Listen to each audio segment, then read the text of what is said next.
Hello everyone, welcome to ಸನ್ಮಾರ್ಗದ classes. ಬಲ ಮತ್ತು ಚಲನೆಯ ನಿಯಮಗಳು ಪಾಠದ 18ನೇ ಪ್ರಶ್ನೆ. ವಸ್ತುವಿನ ದ್ರವ್ಯರಾಶಿ ದ್ವಿಗುಣಗೊಂಡು ಅದರ ವೇಗ ಅರ್ಧವಾದರೆ ದೇಹದ ರೇಖೀಯ ಸಂವೇಗವು, ಒಂದು ಕಾಯ ಇದೆ ಅಥವಾ ಒಂದು ದೇಹ ಇದೆ, ಅದಕ್ಕೆ ಒಂದು ರೇಖೀಯ ಸಂವೇಗ ಇದೆ.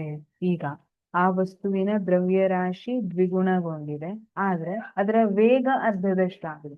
ಹಾಗಿದ್ರೆ ಸಂವೇಗ ಏನಾಗುತ್ತೆ ಅನ್ನೋದನ್ನ ನೋಡೋಣ.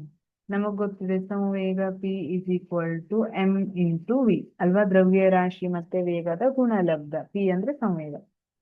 ಸರಿ, ಹಾಗಿದ್ರೆ ಈಗ ನೋಡಿ ಏನ್ ಹೇಳಿದ್ದಾರೆ, ದ್ರವ್ಯರಾಶಿ ದ್ವಿಗುಣಗೊಂಡಿದೆ ಅಂದ್ರೆ 2m ಆಗಿದೆ ಅಂತ ಬರೀಬಹುದು. m ಇರುವಂತದ್ದು ಏನಾಗಿದೆ? 2m ಆಗಿದೆ. ದ್ರವ್ಯರಾಶಿ ದ್ವಿಗುಣಗೊಂಡಿದೆ. ಅದ್ರ ಜೊತೆ ಮತ್ತೇನಾಗಿದೆ? ವೇಗ ವೇಗ ಅರ್ಧವಾಗಿ ವೇಗ ಅರ್ಧವಾಗಿದೆ. v/2. ವಿ ಇರುವಂತದ್ದು ಅರ್ಧ ಆಗಿದೆ, v/2.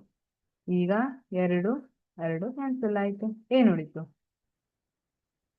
p = m × v ನೇ ಉಳಿತು. ಹಾಗಾಗಿ ಏನಾಗ್ತದೆ? Option A ದ್ವಿಗುಣಗೊಳ್ಳುತ್ತದೆ. ದ್ವಿಗುಣಗೊಂಡಿದ್ಯಾ? 2mv ಅಂತ ಬಂದಿದ್ಯಾ? 2mv ಅಂತ ಬಂದ್ರೆ ದ್ವಿಗುಣಗೊಂಡಿದೆ ಅಂತ ಬರೀಬಹುದು. ಹಾಗಾಗಿ ಇದಲ್ಲ, ಆಪ್ಷನ್ ಬಿ ಒಂದೇ ಆಗಿರುತ್ತದೆ. ಇದು ಮತ್ತೆ ಇದು ಒಂದೇ ಆಗಿದೆಯಾ? ಹೌದು, ಒಂದೇ ಆಗಿರುತ್ತದೆ. ಆಪ್ಷನ್ ಸಿ ಅರ್ಧವಾಗಿರುತ್ತದೆ. ಹಾಫ್ ಎಂ ವಿ ಅಂತ ಬರೆದ್ರೆ ಅರ್ಧವಾಗಿರುತ್ತದೆ, ಸರಿ. ಆದ್ರೆ ಇಲ್ಲಿ ಹಾಫ್ ಎಂ ವಿ ಇಲ್ಲ, ಹಾಗಾಗಿ ಇದು ಕೂಡ ತಪ್ಪಾದ ಉತ್ತರ.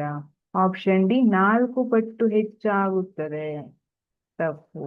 ಸರಿಯಾದ ಉತ್ತರ ಆಪ್ಷನ್ ಬಿ ಒಂದೇ ಆಗಿರುತ್ತದೆ. Thank you.